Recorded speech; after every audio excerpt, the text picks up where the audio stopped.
Well, good morning. Good to be back on Zoom again.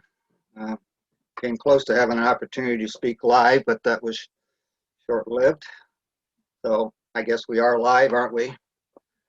So I have a message that I've thought about for some time, and the scriptures that were read this morning are very indicative of the weight and I feel personally the importance of it to me personally and to all of us.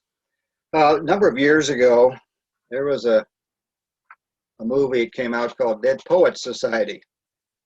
And this is 1989, over 30 years ago, starring the late, great Robin Williams.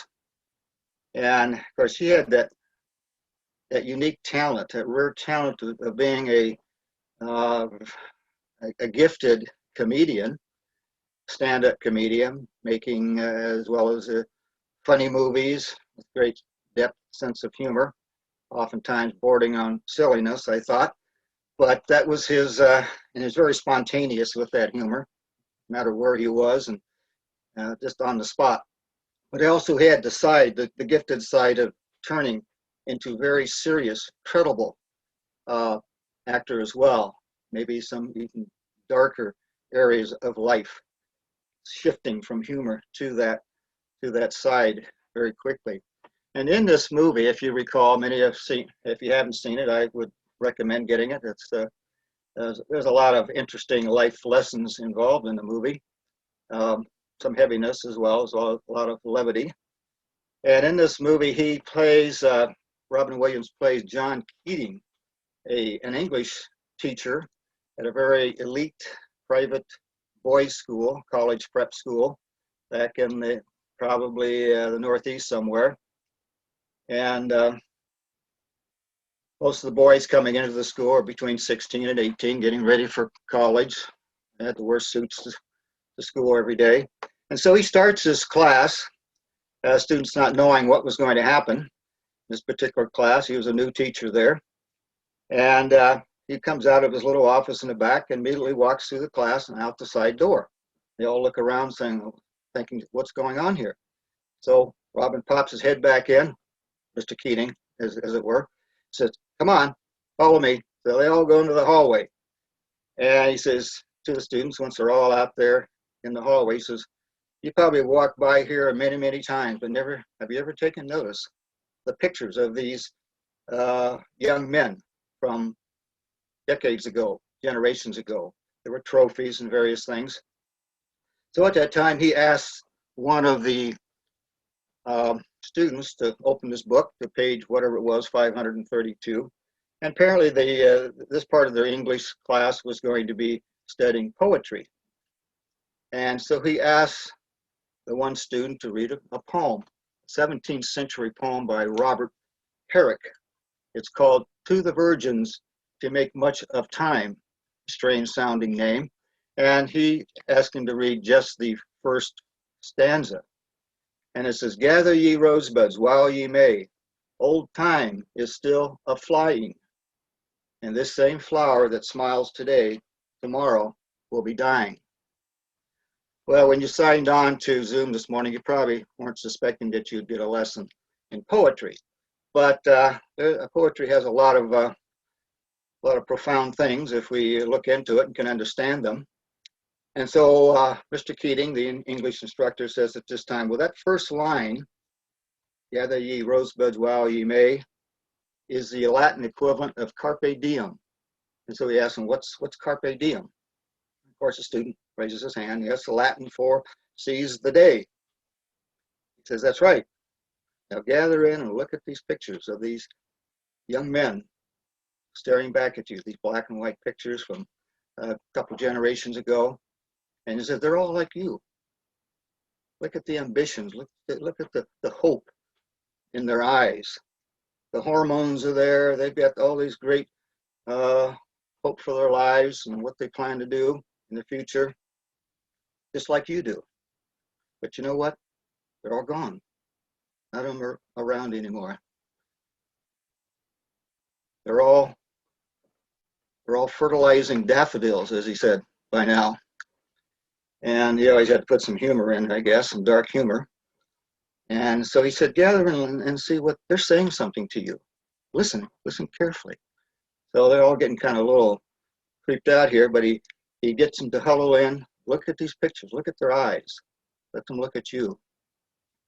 And so he starts whispering in kind of an eerie way. He says, Carpe, Carpe. And they're looking around. Who's saying that? And they realize it's the teacher. Carpe diem.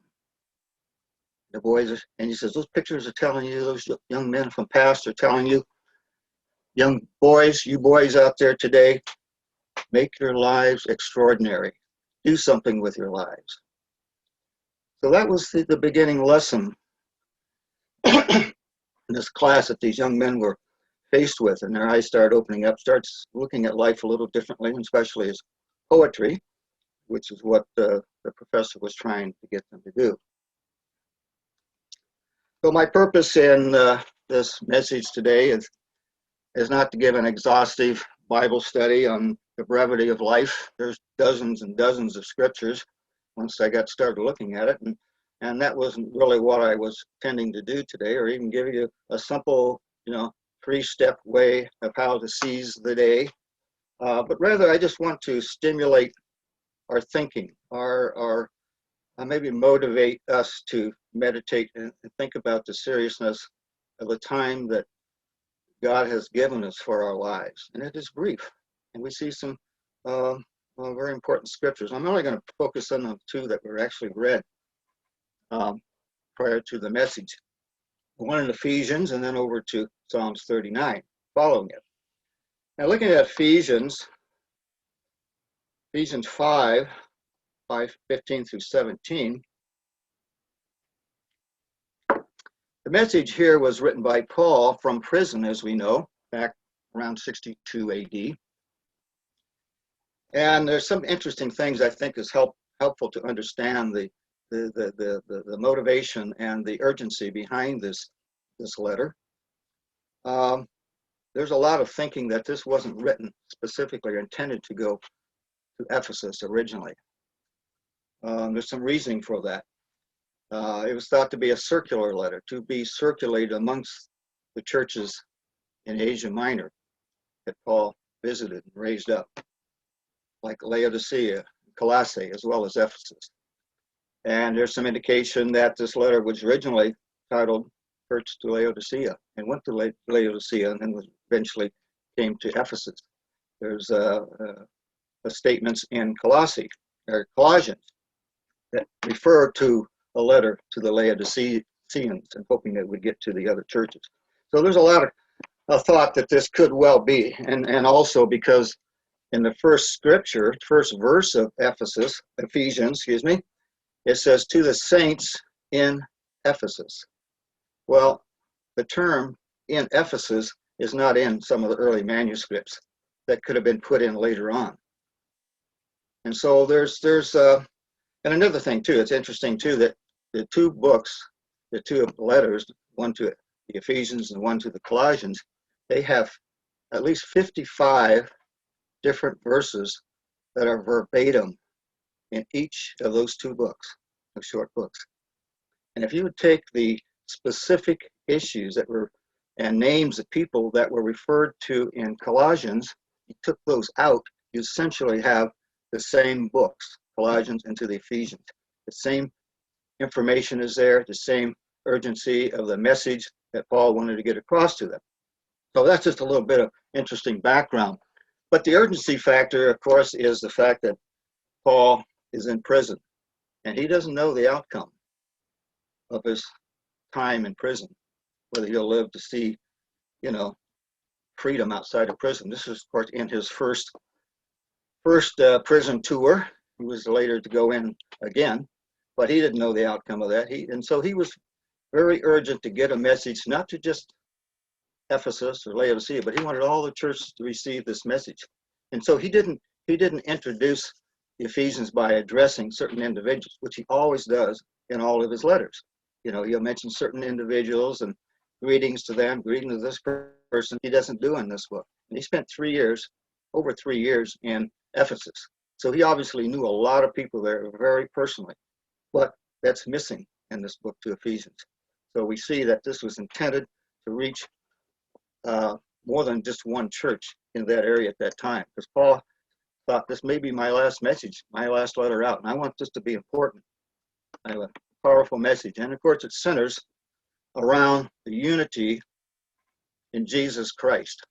That's what he was trying to do, to get them all together, to be unified and focusing on Jesus Christ and the message that he had. So that's part of the urgency that obviously that Paul wanted to convey, so that they would be prepared to go on, even if he wasn't around to be a part of their lives as a pastor. Verse 15, it says, be very careful then how you live, not as unwise, but as wise. Well, what's he saying, be careful about what? In spite of what? Well, as was mentioned last week, Imelda mentioned in chapter 14, there was a lot of stuff that the church needed to be aware of, and he addresses those things. He goes down and just a whole host of things, and even into the beginning of Ephesians 5, the first 10 verses. He talks about some of these unwise things that they needed to be aware of. Deceitful scheming versus speaking the truth in love, being angry but not sinning. Don't let Satan get a foothold in your lives. Stop stealing, stop slandering, avoid sexual immorality, and a whole host of other things. So when he says, therefore, be very careful then. Be careful in light of all these things and how you live your days now going forward. And we could translate the very be careful part as be circumspect, diligent, be perfect, are some of the meanings conveyed by being very careful. In verse 16, he goes on to say, again, this is all in Ephesians 5, verse 16, making the most of every opportunity. Here we're getting kind of that meaning of seize the day, which is, by the way, the title of the message. Making the most of every opportunity. That's the NIV version of it. Other translations, for instance, the New King James Version says, redeeming the time. You probably have heard that over the years. I used to hear it in my classes a lot at Ambassador College by one particular professor. Redeem the time. And time goes by fast, and of course, as young 18 and 20-year-old students, that we couldn't quite grasp for that, but we jumped on board and took it and tried to apply it. Redeeming the time, that's interesting because it conveys buy up from ransom or rescue from loss. Well, there was just some time that could have been lost here, or stolen from you, but you're ransoming it back, you're bringing it back, you're redeeming it, you're rescuing something that could be lost, being aware of how important and how precious and how brief time is. So the basic message of that scripture in verse 16, redeeming the time, making the most, we could say, recover our lives and the remaining time that we have left. I like what Max Lucado has kind of summarized the ordinary life. We think as well, it's pretty good. It's a safe life. He says, God intended our lives to be more than just paying the bills and staying out of jail. And life is more than that. There should be something more valuable as far as the use of our time. And verse 16, the rest of verse 16 says, because the days are evil. Be careful, because the days are evil. Well, the days in themselves we know are not evil. It's the times that we live in are evil. And he's talking back a couple thousand years ago. He mentioned a whole list of things that were evil in society and admonished us to be careful. And so we have the same thing today. We have just as many, more varieties, more versions, more applications of evil that they probably didn't even imagine at that time, and on a larger scale. at all levels of society, leadership, and I wonder how Paul would actually, if he were writing today to our various churches, how he would convey this warning based on what is seen now and what we live with in our society. Verse 17, of course, gives the summation of all what he's trying to say. He says, therefore, don't be foolish. Don't do all these stupid things that's going on in society around you. But he says, but understand God's will. And of course, he gives instruction too, further on in the book about what God's will is. He shows it in many different cases. Of course, in that same chapter is known to show God's will in far as marital relationships and family relationships and the respect that should be there and how that's applied, as well as in other areas. So that's Ephesians 5. And basically, I've kind of used that as an introduction into Psalms 39 and those 4 brief verses in Psalms 39, 4 through 7. Introduction, in one sense, we're kind of going backwards, going back to a time that preceded Paul's time by quite a bit. But I think we're getting into a little deeper, heavier part of what maybe Paul was referring to, being careful to, but going back to what David was thinking about life. And we know the Psalms reflect so much of what he was going through. The difficulties, the challenges that he had, the pain, the loss, the guilt. And so in Psalms 39, starting in verse 4, he starts reflecting on what's life really all about anyway. He's saying God, he's pleading with God. As it starts off in verse 4, show me, Lord, my life's end and the number of my days. Let me know how fleeting my life is. And the New King James Version says, how frail I am. So we see actually three little points or 3 little aspects of what what David was asking God about to help him reflect and see in his own life, appreciate the brevity and the frailty of life and take it more seriously. And we could break those 3 things down into, well, the first one, he says, help me, show me my life's end. In other words, Lord, remind me how that there is an end to this temporal life. It's not going to go on forever and ever. And I know as I'm creeping up there in age and in of that age where these things are weigh a little heavier on my mind, more heavy on my mind, and perhaps as they should be. But I think maybe we should carry more weight if we are younger. But there is an end to this temporal life, and I think even foolishly in my own mind sometimes I think, well, maybe I'll be the exception. There won't be an end. And of course, probably everybody has somehow thought that. At least when it happens, I don't want to know about it. But again, he's asking God, show me that, remind me, this is not going to go on forever. I don't have endless days. And the second thing he mentions in that same verse, and show me the number of my days. In other words, my days and years are limited. There's so many. They're going to go on, and there's going to come a point where, okay, we've run out of time, run out of days, run out of years. The physical body only has so many years shelf life, as it were. And it's just not going to go on beyond that.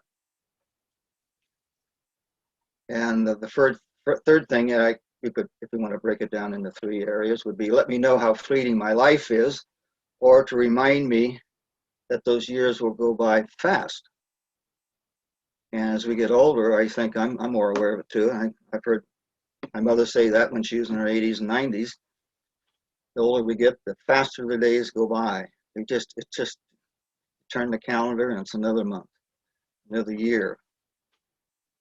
And so David's weighing, these things are heavy on his mind at this time. I'm not sure how old he was when he wrote it. It'd be interesting to know. We know he lived to be 70, but this could have been, I guess I didn't look up into the history of when this was written. I don't think some of these Psalms are even, they're not dated probably. He didn't put a date on it and say this is when I wrote Psalms 39, but it could be obviously he was pretty mature and had gone through a lot of experiences, so these things weighed heavily on his mind.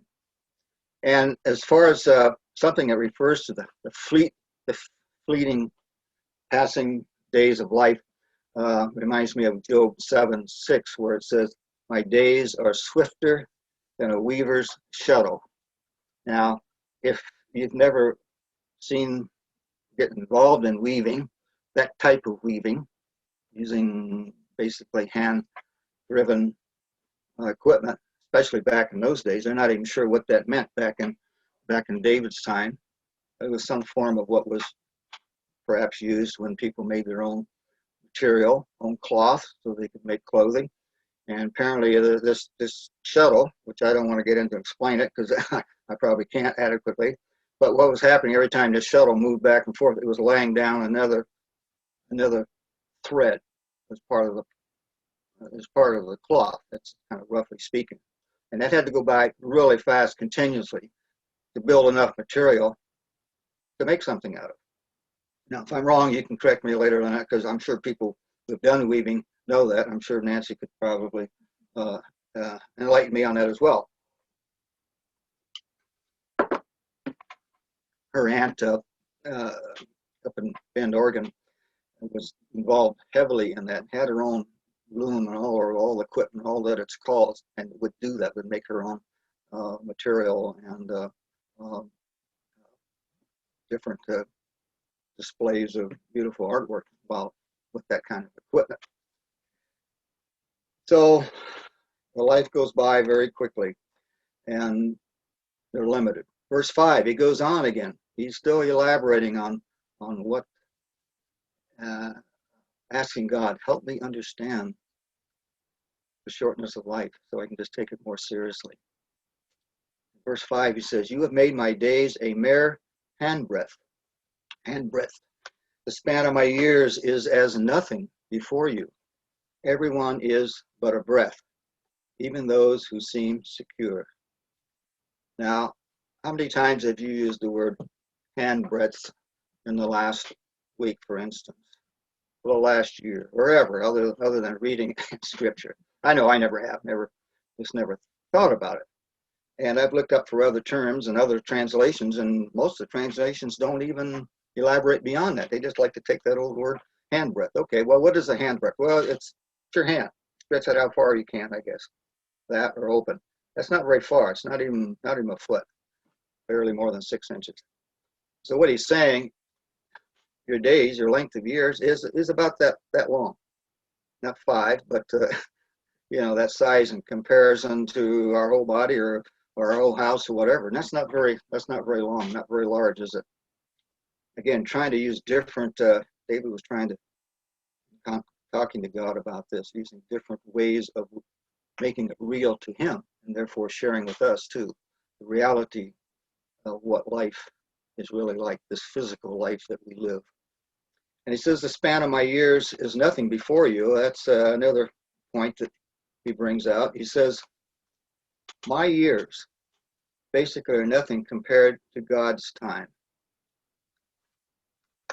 Look at that again. What did he say? My years, the span of my years is as nothing before you.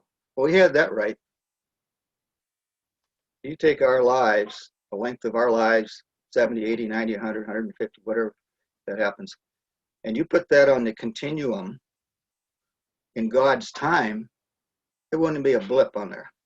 I mean, how can you put that, 100 years in comparison to eternity, or all the years that God has lived, if you want to use those physical terms, which we can't with God.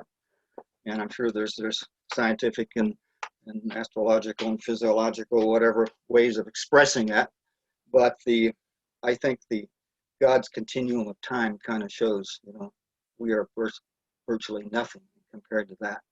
So David again is looking at, this is how important my life is, how big I am on the whole scheme of things. And compared to God, he says it says nothing. And the third term he uses in this verse 5, he says, The length of my life is a mere breath.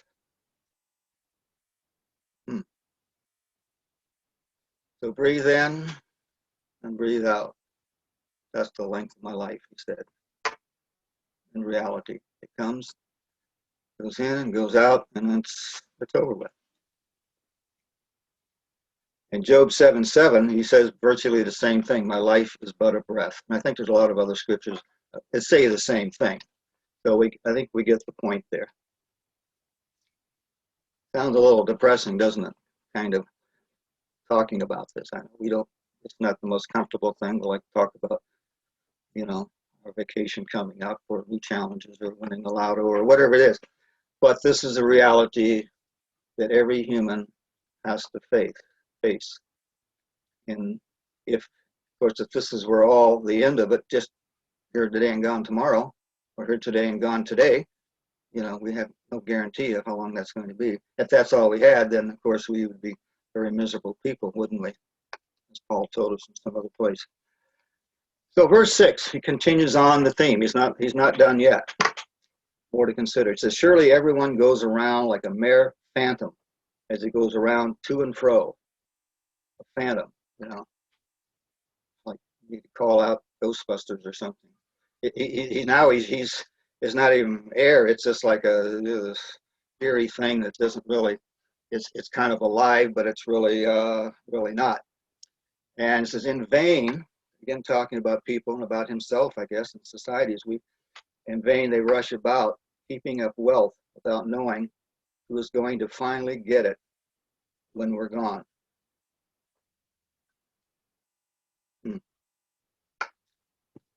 In vain, rushing about, heaping up wealth. It's like, we get up in the morning, we go to work, we make money, we come home, we pay the bills. Get up the next morning, go to work, try to make more money so we can buy more stuff. We come home and pay those bills, and it goes over and over. It may change the variety or the size or whatever, but it's the same old sequence. In one sense, it's vain because once the life is gone, who gets all the stuff? A lot of cases we don't know, like he's saying.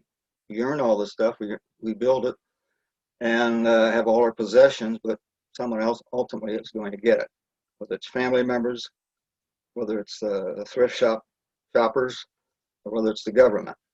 Someone's going to get our stuff. We can't take it with us, as they say.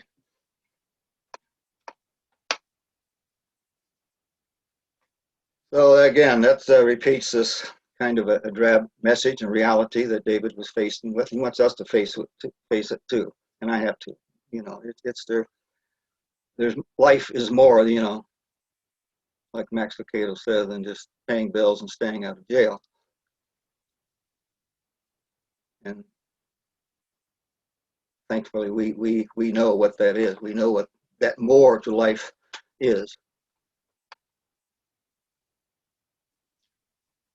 I want to read something that was very sobering, interesting, and it is I guess it's a true story. It was posted by a lady named Ann Wells back in the LA Times back in the 70s. It was a true story she wrote, and she basically forgot about it, and I didn't mean to make too much about it until it resurfaced again. Someone saw this and said, wow, this is a tremendous story. We need to share this. And so people start sharing. You see on Facebook and other places.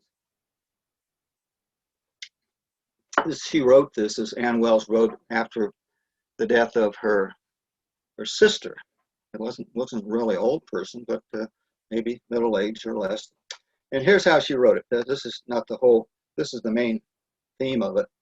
She says, my brother-in-law opened the bottom drawer of my sister's bureau and lifted out a tissue-wrapped package. This, he said, is not a slip. This is lingerie. He discarded the tissue and handed me the slip. It was exquisite, silk, handmade and trimmed with a cobweb of lace. The price tag with an astronomical figure on it was still attached. And he goes on to say, this is the husband of the deceased lady. Jan bought this with the first time we went to New York, at least 8 or 9 years ago. She never wore it. She was saving it for a special occasion. Well, I guess this is the occasion. He took the slip from me and put it on the bed with the other clothes we were taking to the mortician. His hands lingered on the soft material for a moment. Then he slammed the drawer shut and turned to me.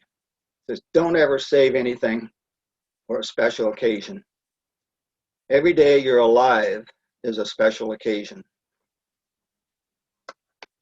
Very sobering.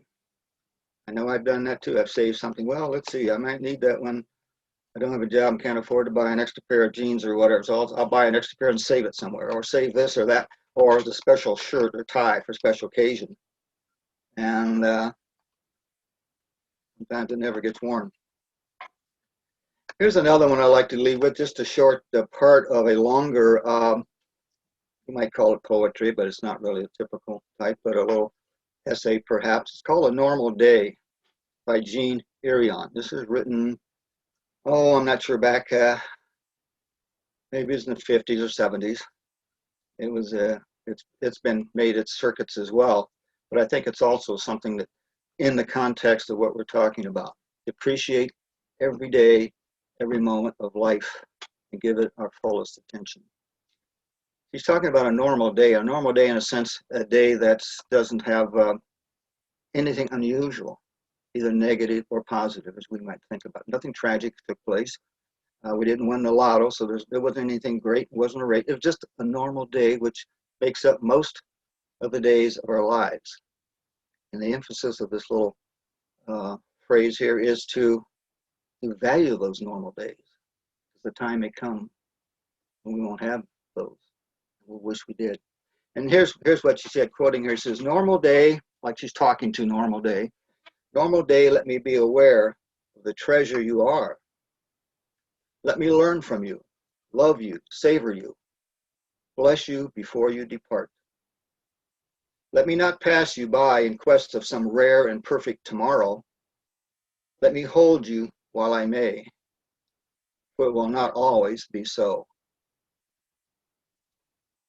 Really something to think about here. You know, I started thinking, well, I don't think I ever used the term bored. I've never, there's always stuff to do, even though I may not be motivated to do it on some days, but trying to learn to appreciate just the normal days, the average day, because they are so precious and valuable.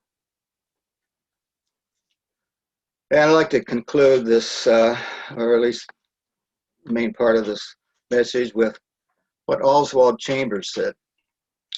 Grace is for right now. It's not the process towards some future goal, but an end in and of itself. If we could only realize this, then each moment would become rich with meaning and purpose. Yeah, grace is not, for tomorrow, I'll think about that, I need that for tomorrow. No, we need it today. Grace is part of our lives every day. God's grace is there given to us. So how do we conclude this matter? You know, it's a fairly heavy, sobering topic, but it's something we all need to face in our lives, maybe more often than we do, and not just for us folks who are heading on the years and having to think about running out of years, not too distant future, but the hope, the purpose of all of this is given in these two scriptures. At the end of each one of these scriptures that I just read from Ephesians and Psalms, that's what I want to leave you with. In verse 5:17 of Ephesians, he says, "Therefore do not be foolish, but understand what the Lord's will is." Understand what the Lord's will is. That's our hope. He's giving us a direction to go, to give us hope and purpose. In verse 20,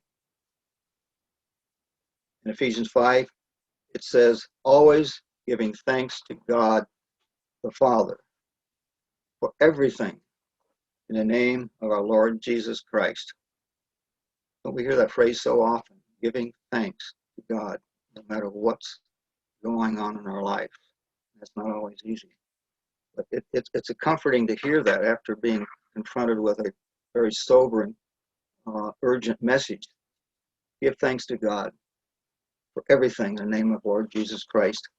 And I like the very end, verse 7 of Psalms 39, conclude with this. Because this is really the bottom line. If you were to say, okay, what's the purpose of life? Verse 7 says, but now, Lord, what do I look for? My hope is in you. Hopefully that gives us something to think about, meditate on, and thank God for his presence and what he's given us and the hope he's given us for our lives.